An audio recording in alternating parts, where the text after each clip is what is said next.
વરસો 32ની સાલ, માગસર સુદ બીજને સોમવાર.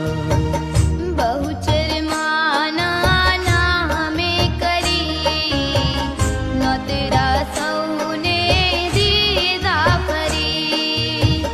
રસ રોટલીની માંગી નાર સ્વીકારી ભટ્ટજીએ વાત.